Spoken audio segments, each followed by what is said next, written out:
You're listening to Better Live Than Dead on the Gear Radio Network.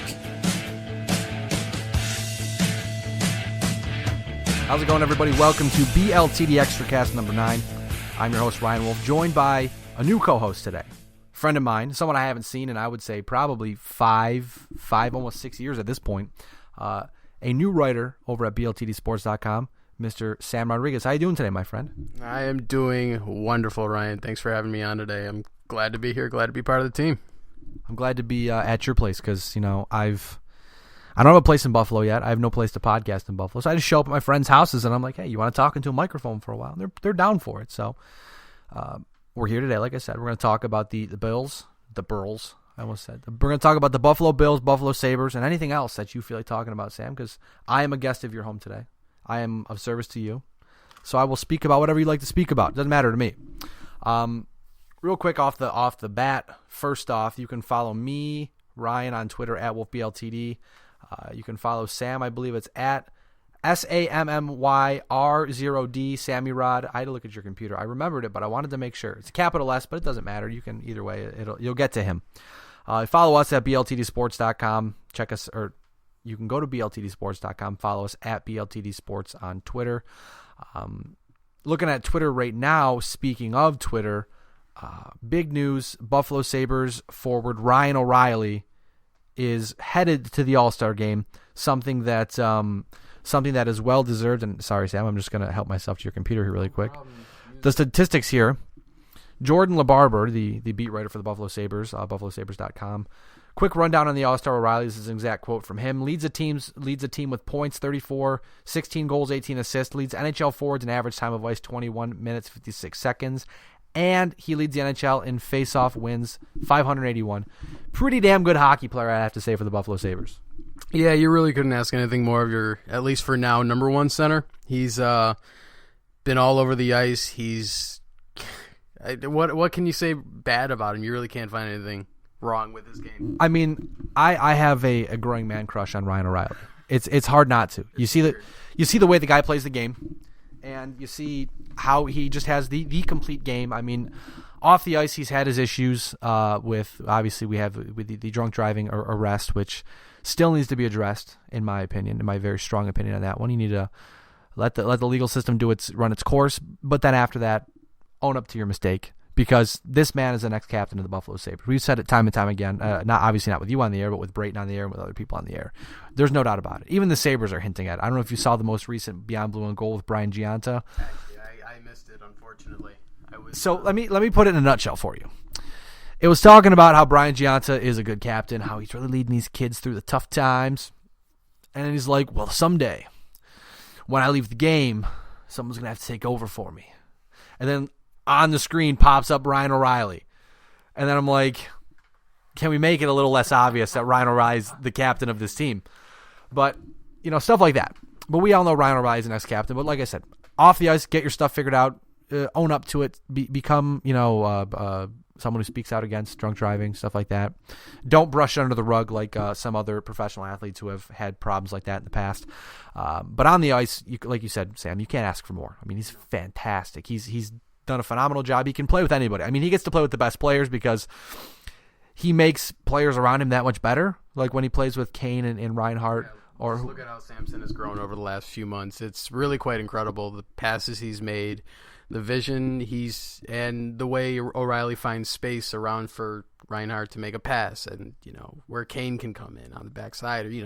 It's O'Reilly's like the catalyst to that top line right now, and basically makes it happen about 95% of the time. It's amazing for me to watch because O'Reilly it's always like with I noticed with Eichel and O'Reilly, for instance, they always know where each other is on the ice. And that's something that the Buffalo Sabres haven't had for a while, where you get a guy who he has the puck, and if there was the guy in the right spot at the right time or anticipating that to be there, it's a goal. But they haven't had that for a while because you're playing with Corey Conacher and Matt DiAugustini and John Scott on your team. You replace those guys with Ryan O'Reilly. Dark times. I mean, John Scott. Sorry, I apologize. John Scott's not a bad player because he's an all-star now. So, hey, now you're an all-star. Doesn't mean you're a good hockey player, but you're an all-star. it's something where they have better talent. It's fun to watch. The record may not be there, but this year it's not about the record, I think. It's about seeing O'Reilly work with Reinhart, work with Kane, work with Eichel. And the great part is seeing Ryan O'Reilly help, like you said, help Sam Reinhart develop. I almost said Samson. You got me all messed up here. I love calling him Samson. He's helped Sam Reinhart develop, but I always think back to when they had Luke Adam on the first line, and Luke Adam was like fantastic with Vanek and Pominville, but really he was a bad hockey player just with good players, where you're not seeing that with Sam Reinhart. Like, he's actually, like, statistically, he's a very good hockey player, and O'Reilly just makes him that better. And like we said, the anticipation and all that, O'Reilly's been fantastic, and it's great to think that somebody actually willingly traded him. Yeah, and going back to what you said about knowing where each other's on the ice, going back to last night, we'll talk about most of the game in a little bit, but the one goal the Sabres scored on the power play was Jack Eichel's no-look pass back across the ice out to the top of the circle. O'Reilly was there waiting for the pass, and, like you said before, it turned into a relatively easy goal for him. So you see how he builds confidence with the young players. The young players already have a decent idea of how to play the game. It's something very exciting to watch, especially on the special teams if they can consistently produce something like that. The one thing that I've noticed is that the top six-ish are fine. And I'm bringing this up because I want to get your thoughts on this. I mean, I've beat the dead horse for multiple hours on multiple different podcasts. I talk with Mike Straw of the Hockey Writers. I mentioned it. I've talked with Brayton and our colleague, and I've mentioned it. I've talked with other Buffalo writers, and I've mentioned it because I feel like it's kind of like you look at something and you're like, hey, there's something really wrong with that. Like, you look at a car with a flat tire, you're like, oh, hey, you have a flat tire. You look at the Buffalo Sabres and you're like, hey, guys, your depth is horrible. And if they had better depth, I feel like they would be a better hockey team. But right now, because they're relying on Brian Giunta, Matt Molson, who forgot how to play hockey, Johan Larsson, who is not really fitting too well. I mean, Nick Delorier, who last year was phenomenal when it comes to being a fourth line sandpaper type of player, and that's not there this year. And I mean, obviously now he's hurt, but David Legwand, who's kind of been here and there, but not really noticeable. I mean, and Marcus Foligno too. He's one of those guys where some nights I'll get people hating on me on Twitter. It happens all the time. Every time Foligno does good, I get the hate tweets at WolfBLTD if you want to send them to me. Marcus Foligno scores a goal, and someone will say to me, yeah, I told you Foligno belongs in the top six. And then Foligno goes on a stretch of games where he's barely playing fourth line hockey for 10, 15, 20 games. And you're like, if he can put it together, he could be that guy. But I feel like with the Buffalo Sabres right now, there's a lot of people, if they put it together, they would be good. Like, yeah, if they were firing on all cylinders and playing like perfect hockey, the Sabres could be fighting for a playoff spot right now. But it's one of those things where they have to be perfect to be good. Yeah. They aren't to the point yet where they're just good based off of principle. They have to be damn near perfect every night to be a good hockey team. And with that, expecting to be perfect to be good, and the expectation of making the playoffs already, if they did, you honestly can't expect a deep playoff run with a team that's supposed to be perfect just to be good. That's not how the game happens. That's not how the Blackhawks get eliminated. That's not how the Kings get eliminated. You gotta be one of those teams to beat one of those teams. Right now, the Sabres, I'm not gonna say they're miles away from it, but they still got plenty of work to do. I mean, like we said, the standings are bad, but the statistics are not so bad. I mean, I'm worried about Matt Molson because of the amount of money he has left on his deal, and the amount of term he has left on his deal for sure, because he has not really shown ability to find a role. Because I'm not so sure that Matt Molson forgot how to hockey, because I still think there's a good player there, or a decent player there. But I just feel like he's probably still trying to find his role in this offense, in this team, and he's struggling. And there's no doubt about it. I mean, it's funny because earlier in the year we were talking about a guy who had 4 goals in, like 15 or 16 games, talking about how he was struggling. but since then he still has like still has 4 goals. Hasn't scored a goal in forever. We're almost the next game the Sabres play. I mean, newsflash everybody, the next game the Buffalo Sabres play Sunday against the Winnipeg Jets. That's a halfway point in the season. Like we're already hit 41. We're at 40 games now. As of recording time here on the 6th of January, it's Wednesday the 6th. The Sabres have played 40 games, and it's crazy that it's already happened. But I mean, the Sabres will probably be better soon because Mark Pesic's coming back. Guys will be able to settle back into their original roles. You've got Robin Lehner coming back as well. Pesic and Lehner are playing in Rochester this weekend. As I mentioned on the BLTD podcast, which I think will go up before this one, Brayton will be there Sunday to cover the game, to give us a write-up on what's happening with Lehner and Pesic and how they're doing in their recovery coming back. So we'll have that covered. But they're coming back. They're ready to go. So they'll be better. But the thing that still scares me is the offense. Does Tim Murray? I mean, because I haven't said anything about this yet, but I believe I'm gonna have the day off on the deadline, so I should be at the arena, which that'll be a fun day too because McDavid will be there, because the next day McDavid, Eichel at the First Niagara Center, so that day will be a circus, not only for McDavid but because of the trade deadline. But I don't know if Tim Murray is going to be able to. I mean, I'm sure he wants to make a big trade or get a guy that he thinks will solve the problem now, but as we've seen, I'm not sure about you, Sam, but I mean, I spend way too much time on social media. At this point, a lot of GMs are saying, I can't even make a bad trade if I wanted to. Like, I can't even like go out and try to get, like we were talking about Vincent Lecavalier with his big contract, where a lot of GMs said, I wouldn't make a bad trade. Like, people wouldn't even be able to get Vincent Lecavalier right now. Like, stuff like that. Like, I'm not saying Lecavalier is being traded. I shouldn't have said that now that I said that. But, yeah, I don't want people to put rumors in my mouth, but... yeah, something like that where like GMs right now say, I can't even make a bad trade, let alone a good trade.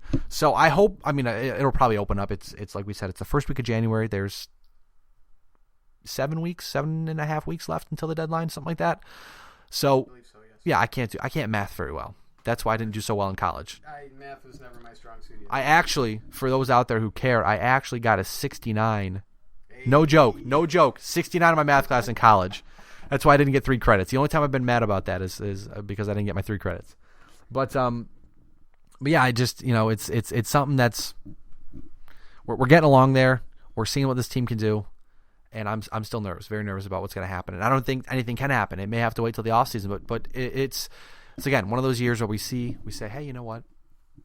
Expectations have to be tempered. It's nice to go, everyone's good now. We traded out Conacher, DiAugustini, John Scott, like I said before, for O'Reilly, Eichel, Kane, stuff like that. But you have to remember, it's going to take some time. Yeah, it's going to take a couple more years because they have to play a full season to figure out, okay, we've got this figured out. Now what do we do next?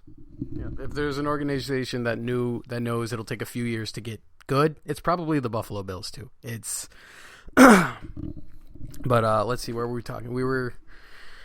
As far as getting there, or as far as this team improving, we gotta look at the fact that some of these guys, like you said, Johan Larsson, when he's up with the top 6, he's almost, I don't want to say he's like Luke Adam, but when he's up in the top 6, when he's playing with someone like Eichel or Reinhart or O'Reilly, he plays much better. But when he's thrown down on the third line, it's fairly noticeable that, I don't want to say the effort isn't there, but his production drops significantly. And yes, it probably has something to do with the skill set of the players he's surrounded by. But it's also something kind of worrisome, as, he's been, I guess you could say, a work in progress that hasn't really gone very far as of recent. And, it's something this team really needs to work on. I mean, with like Johan Larsson, for instance, we looked at Johan Larsson last year and we saw what he could do in the last couple of in the last handful of games, and last season I'm talking about, and he showed a lot of potential, but then when they put him in this system, it's something where struggled majorly, and I'm trying to find. Damn it. I'm trying to find a tweet. I always do this. I always have like great thoughts, and then I can't remember where the tweets were. And then, okay, here we go. This is what I was looking for. Good follow on Twitter. He likes Tyler Ennis, so I mean that might be a non-starter for some of you, like me. I might have to unfollow this guy because he likes Tyler Ennis too much. And he tries to fight me about it on Twitter. Alec Joy at AJoy34. He brings up a good point last night. He says, the argument against tanking is over. Chicago did it and won 3 cups in 5 years. LA did it and won 2 and 3. Pittsburgh did and won. Boston needed a Hall of Fame year from their goaltender to win without tanking. In between them, the message is clear though. You want a cup, you tank. You have a problem with tanking it. Take it up with the NHL RFA rules that keep players locked to their draft team until the end of their prime. Meanwhile, we'll be taking the path that has decided the last 6 of 7 Stanley Cups. And that's true. Like, that's... Chicago did it. LA did it. I mean, that's how you do it. Yeah, both teams, I mean, back 8-9 years ago before Kane and... what's his name on LA? The captain. Kopitar. Yes. Oh, no, Dustin Brown, sorry. I said Kopitar. Oh, Kopitar as well. Those teams, they were blacked out in their own markets because they were so bad and they never sold any tickets. I mean, you look at these cities with bad teams, but a great hockey culture, you'll see the NHL essentially thrive off these teams, like Buffalo. And when Edmonton gets good, because now there's no way they can't be. I can't see them being bad anymore. I wouldn't say that. I wouldn't get too far ahead of yourself in Edmonton. I mean, it's you see what LA's done, you see what Chicago's done, you see what like Florida's done. How Florida's really good right now. How do they do it? They had top 3 pick 4 or 5 straight years, and unfortunately, that's how you have to do it. That's why like you get in baseball. Why are teams purposely being bad now? Why in football? I mean, it doesn't happen a lot in football, but you see some teams do it. And for instance, you see like I would have to say, I mean, basketball, you have the 76ers who I don't really know what they're doing because they've won like 15 games in like 4 years or something like that. So it's really bad. But I have to think that this is at some point in time. I mean, maybe I don't want to sit here and say Austin Matthews, but if you put yourself in the running to get a top 3 pick, like if you're bad enough, and they are right now bad enough to finish with a chance at Austin Matthews, and if not, you finish in the top 3 and you get a good player, I wouldn't be mad because that's what you need to do. I mean, you're not going to go out and find. There's not going to be. I mean, to look at it in perspective, getting Evander Kane and getting Ryan O'Reilly, that doesn't happen often, if ever, and it happened twice for the Buffalo Sabres. And that's because they drafted well, had enough picks, had enough prospects where they could say, look, you know what? This group of guys, trading for that guy makes us better. And that's not going to happen very often. So to think that the Buffalo Sabres can go out and pick up a top right winger or fill the second line with other teams' players, it's going to be very difficult, very, very difficult, and it's going to cost a lot of money a lot if they want to do it. So it may come to a point where you have to draft high and get a good left winger or a good right winger, or I mean, because center's filled, but a good left winger, a good right winger, maybe a good defenseman. Because I still think the Sabres are a top 4 defenseman away from being good. Probably someone, get rid of Georges, someone to pair with Ristolainen, or if you move Bogosian up with Ristolainen. But I still think if you get a top 4 defenseman to maybe pair with Ristolainen, he'll be even better. That's another conversation for another time, though. But at some point in time, you have to know, like, they have a good plan. That's figured out already. They know what they're doing. But it's just, you have to be patient. It's going to suck for a little while. But I mean, it's just hard to think, hard to comprehend that, you know, the Sabres are going to be bad for a couple more years, but you have to take the little things, like Eichel being good this year, Reinhart being better, O'Reilly being great, Reinhart exceeding expectations. Oh, absolutely. He, like I said in my original post on my first post, Reinhart, including myself, I expected him to be down in Rochester. Played fantastic in the preseason, continued to play through in the beginning of the season, and look, now he's top line material this year. It's impressive. It's nice. It's very nice when you have talented players around you and you're a talented hockey player yourself, got a lot of good hockey IQ or whatever, all that fun stuff. And it's good to see guys develop finally, because I know for a long time it was this guy's a top prospect and doesn't pan out to be anything like we said before, Luke Adam. But I think certainly that you have to draft high to get that top line talent, top six talent. But then you use guys like Nick Baptiste, Justin Bailey in Rochester to build the bottom six depth. Like, I think at some point in time, the next couple of years, Justin Bailey is going to be very strong on the Sabres' third or fourth line. And I mean, if you get in 3 or 4 years, if you have a third line of like Gergensons, Bailey, and someone else, I won't be mad about that. Yeah. I mean, I think Delorier's got a solid lock on the fourth line. You find some guys to put around him that can play, but also be physical, you'll be fine there. But like a third line of a talent like Bailey or Baptiste and Gergensons. I mean, because we all know at this point, I've come to the terms with the fact that Gergensons is third line. Mm-hmm. There's no doubt about that. It's pretty clear. I mean, if he scores 10 goals a year, 10, 15 goals a season, I'm fine with that. It may not happen a lot, but I mean, like this year, he's struggled because of his assignments. He plays against the better guys, so the top lines get easier shots at people, so his numbers have struggled. But in due time, he'll get better. I think he's third line. No, I mean, he probably could play his way out on the second line, but third line is probably his ceiling. Well, I would say second line's the ceiling, but third line's probably like level, like normal level ground. But I should ask you now before we move on to football, because I know we want to talk about football. Is there any other hockey stuff you want to discuss before we move on to football? Well, I missed most of the Sabres game last night, and you're very lucky to have had that happen. I was fortunate enough to have a soccer game, and I saw the highlights, saw the goals that Florida put in, and boy, did the defense kind of sold Ullmark short last night. I mean, that's been an ongoing thing, because I've noticed the defense hasn't been very good, but I don't know if it's Ullmark or if it's the defense. I know at some point in time, Linus Ullmark is going to really enjoy going back to Rochester and playing against lesser talent.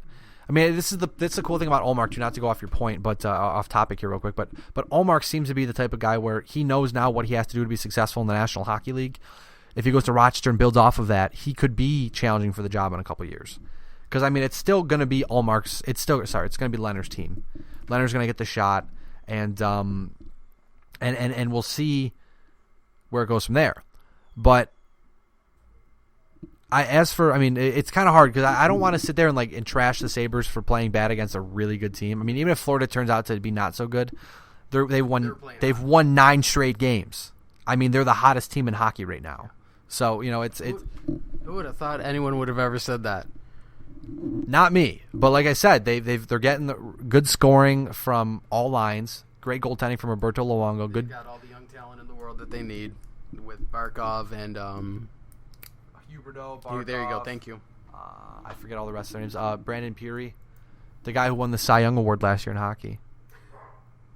A ton of goals and not so many assists. Yeah.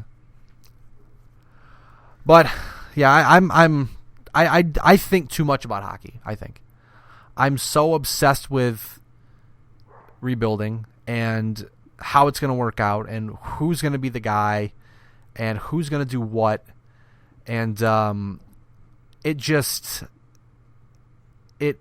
fascinates me. It fills my brain and often takes my brain over, because I'm like, like I was talking to a friend a couple of days ago, and I was just like, is the rebuild ever going to be finished? I mean, I know it will be at some point in time. It's not Edmonton. They have a good idea of what they're doing. But I'm always like, is the rebuild going to be over? Are they ever going to be a playoff contender? Are they going to be, Stanley Cup contenders? Are they going to make the Stanley Cup finals? Exactly. I overreact way too much about it, and I think too much about it, and but that's what makes it great. That's why I podcast. Because if I didn't podcast, I probably would pull all my hair out by December. Yeah, we're lucky enough to be able to essentially voice our opinions and express ourselves. Yeah, exactly. Because without Twitter, without Facebook and podcasting and all this, I'm sure I would drive my family up a wall just talking hockey until one of them throws me out a window. In good spirit of hockey too. That'd be very nice. Exactly. It's like I said. We're lucky enough to be able to do all of this, and with the load of information that's available to us now, it's a great time to be alive. It's a great time to be a Buffalo Sabres fan. Although things aren't great, it's still great to be a hockey fan. Now, I want to move over to football quick. I know we're pushing about a half hour almost here, but we'll keep going. Who cares? Already, really? We can talk. Yeah, we like to talk. I mean, I've done a lot of talking. As I told you before, I have the gift of talking a lot, which is why I podcast. Like my father always told me, he said, you have the perfect face for radio. That's what he told me. But I'm here. I know you're a big Bills fan. I mean, I'm indifferent about the Bills, about football. I really could care less at this point, but I can still talk football. I have no problem with that. What is your outlook from a fan perspective? What is your outlook heading into this offseason? What do the Buffalo Bills need to do to make the next step towards potentially making the playoffs? Well, first off, winning more games than they lose. I mean, this year they won as losses. They won as many as they lost this year. But what do they have to do to make that next step, do you think? I honestly think the first issue the Bills need to focus on is the coach and player relationship. It's pretty evident halfway through the season, star players like Sammy Watkins and Mario Williams, they had issues with the coaching, and towards the end of the season, everyone knew Sammy Watkins was much happier on the team with all the targets he was getting, the passes that were coming his way. Mario Williams, everyone knew not so much, and there's a good chance he probably won't be wearing red, white, and blue next year. He was lucky enough to avoid a career low in sacks, getting his 5th. So what is that? $4.5 million per sack this year. He was paid. He was paid a lot of money for doing a very little bit of work. And you see him. He was blocked by Ryan Fitzpatrick this past week. Although let me just sneak in here. He did have a very nice sack I saw on Twitter of Ryan Fitzpatrick, which was pretty cool. Yeah, he did. So I mean, I guess it was level. I guess you could say it was a wash between those two. It's coaching, man. I like Greg Roman. I like what he does. I do think he has a tendency to I don't want to say overplay his hand. Maybe overthink the situation. No need to run a trick play when it's 3rd and 2. Give the ball to Carlos Williams. He can barrel forward for 6 feet. That's all you need. And stop throwing it deep on short plays. That's all I got.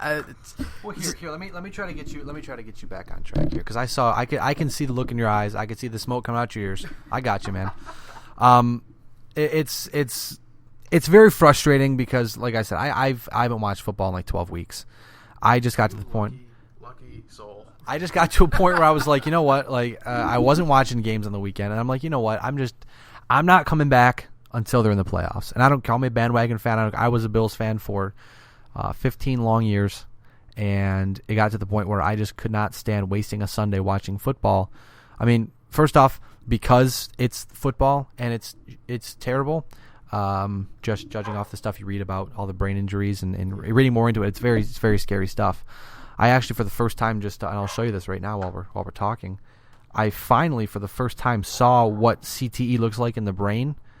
It's horrifying. I'm just going to get this popped up as we're talking here.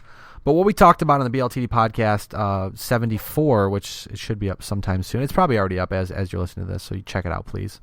BLTDsports.com. Cheap plug. Although it's not a cheap plug, it's my own website, so I guess not so cheap plug. But, I like what they've got going with Greg Roman. I like the fact that they've got that they have Tyrod Taylor. Give Tyrod Taylor another shot, a good shot. I mean, he can throw the ball deep. He's very accurate deep.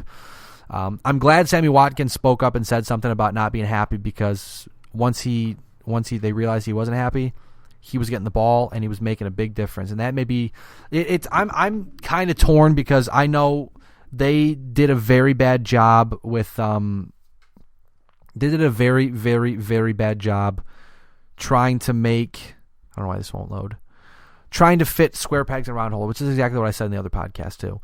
They try to take guys like Mario Williams and say, look at Mario. we know you're a good guy in this defense, but we want you to do this in our defense. And it's not going to work. It didn't work for the most part. And they have to they're probably going to go out and, like I said, get a lot of mediocre talent, but they'll be better because they're in that specific defense. Like, the old Jets defenses Rex Ryan had, where there's a lot of names where you're like, this guy's a scrub, but because it's like with baseball, like I explained to someone a couple of days ago, like how baseball has they have platoon players, like a guy in left field will play against lefties and this guy will play against righties because this guy hits 300 against lefty, this guy hits 310 against righties. So statistics show if he may not be a 310 hitter all season, but he'll be good enough that it'll work out for us in the long run. That's kind of what Rex Ryan defenses do. We'll be like, this guy's good for this guy's good for that. So if we just make sure we coach the right way, we'll be good to go. They tried to do that this year with talent that wouldn't fit those roles, and it created a problem. I mean, the Bills were a top 5, top 3 defense, I think it was last year, 2 seasons ago. They were up there. And then last year, they were middle of the pack, or this season that just finished, middle of the pack. You wonder what happened when you have guys like Mario Williams, Jerry Hughes, Marcel Darius, Stephon Gilmore, I'm talking about, I just completely forgot his name. Defensive line? Cornerback. I forgot his name. Darby? Yes, thank you. I don't know why I thought Roby, but I was close. Darby. Ronald Darby, Aaron Williams. I mean, I know injuries took over. Mm-hmm. Injuries caused some problems. But, dude, like, you can't do that. You can't be like, hey, you're good at playing this, so I'm going to make you play that. Yeah. And good luck and have fun. And if you look bad, you're going to look bad. I'm going to look fine because you're bad at your job, and I'm just doing my job and whatever, So I think there's going to be a lot of changes. I think with offense, I like what they did in the front office with the continuity of keeping Doug Whaley for 4 more years with Rex Ryan. Absolutely. They don't have enough continuity with that team. Offensively, I think maybe get another wide receiver to put opposite of Sammy Watkins, move Robert Woods over to the slot or something like that. I don't know. Get Charles Clay healthy. Get LaShawn McCoy healthy. Carlos Williams, if he can stay healthy. Bring back the offensive line. Re-sign Glenn. Re-sign Incognito. And then maybe get a guy who can go opposite of Jerry Hughes to take some pressure off of Hughes to rush the passer. Get some of those mediocre players defensively, and you can probably win 10 or 11 games and make the playoffs next season. And on defensively, you look at teams like the Packers and the Panthers. They have a dynamic linebacker that can change the game almost. Clay Matthews, Luke Kuechly. Before he retired for the 49ers. Patrick Willis, thank you. I'm so bad with names today. I'm so sorry. Whenever I get in front of a microphone, I forget it. I'm like, I'm not this stupid, I promise. Yeah. I know what I'm talking about. If Buffalo can land, whether it's inside linebacker, outside linebacker, a guy that can spy the quarterback or just blast through an offensive line without any sort of issue when he's supposed to, that would be great for the Bills defense. And you see the Bills have it locked down pretty much outside the numbers with Darby playing as well as he has his rookie year. Cross your fingers. He avoids the sophomore slump. Hopefully he doesn't do what Kiko Alonso did. Yeah. Or God forbid another ACL tear. We don't want to see those. Well, not just that, but being really good your rookie year and then you weren't really that good. No. Kind of you played out over your head. Yep. And Ron Darby, Stephon Gilmore, assuming Aaron Williams is healthy enough to come back, that's a very dicey situation. Again, I wrote a piece on that. That was actually my first piece. That was my first piece. And also, I wouldn't mind seeing Buffalo possibly draft a safety this year, because beyond him, Duke Williams not very good. I think it's going to be a thing where they go out and I don't know if linebacker. I feel like, they had Bart Scott in New York, but I don't really remember. And correct me if I'm wrong, anybody, because like I said, I don't really care about football that much. I can talk it because here's the deal. Here's what I do. I don't, and this is breaking down the fourth wall here. I don't watch football, but I see Twitter. And I see like sports stories and I see the statistics. Like I'll look at if I want to get an in-depth look at something, I'll look at the stats and be like, okay, whatever, Tyrod Taylor threw for 275 and ran for 110. He probably was the X factor in the game, just drawing conclusions based off stuff like that. And I go off, like I said, a lot of the stuff I say is just regurgitating what I see on the internet because that's what makes you smart. And with sports is you just pay attention to what people say and you go, that's brilliant. I'm not going to put my name on it. I'm not going to say I said that, but I'm just going to throw that out there in conversation. So that's breaking on the fourth wall there. But it's something where I don't know if the Jets ever had strong linebackers aside from like Bart Scott So I think they may go out. That may be the position where they go kind of mediocre and get talent where they can plug and play. You're going to be this guy, you're going to be that guy. If the defensive line is strong and the cornerback and safety core is strong, corp is strong. Yeah, that center, the middle ground can be a little weaker. Yeah. And I think that's what they might be able to do. They might be able to figure that out and get that taken care of. But then again, I mean, football is weird. In sports, sports are stupid. Sports are dumb. Yeah, it's. Oh man, it's. I mean, just real quick. Sorry, just to highlight my sports are dumb thing. I mean, Cam Newton lost his best wide receiver before the season.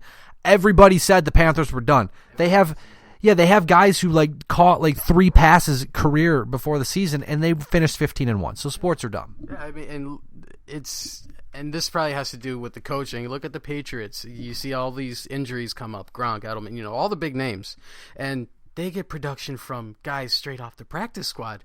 That is absolutely incredible to me. It's good coaching. It's excellent coaching, and damn, it doesn't make me jealous. Well, that's what I tell everybody. People always ask me, they think I'm a Patriots fan because of how much I enjoy Tom Brady. And I'm like, no, shut the hell up. That's garbage. I mean, I was once photographed in a Patriots hoodie. It was a dark time of my life. I had a girlfriend at the time who was a Patriots fan, and I was staying there a lot. I needed a hoodie. I took the hoodie. So I admit to that. I'm going to come clean right now, okay? There was a photograph of me in a Patriots hoodie. I asked my mom to destroy it. She would not. But it only happened once. I swear. I promise. I have made up for my transgression. I've made apologies publicly. Here's my podcast apology. I'm not proud of what I did. Not proud of what I did at all. But it happened. Yeah. Unfortunately for me, I'm dating a Patriots fan, and what have you done? Ryan, let's. I don't want to dive too deep into it, but let's just say, I don't want to get in trouble. You might have worn a Patriots thing. No, actually, she tried getting me to wear it, but luckily for me, she's about 5 feet tall, so nothing she wears fits me. It would have been a belly shirt on you. Yeah, exactly. It would have been a belly shirt. Yeah. Not flattering. I mean, if that's what you're into sometimes, when the doors are closed or whatever, be my guest. But I digress. Excuse me. Wow. Well, I don't know about you. Done a lot of talking. My voice hurts. And after this, we're going to do another podcast, breaking down the fourth wall. Again, we're just going to remove the fourth wall from this conversation.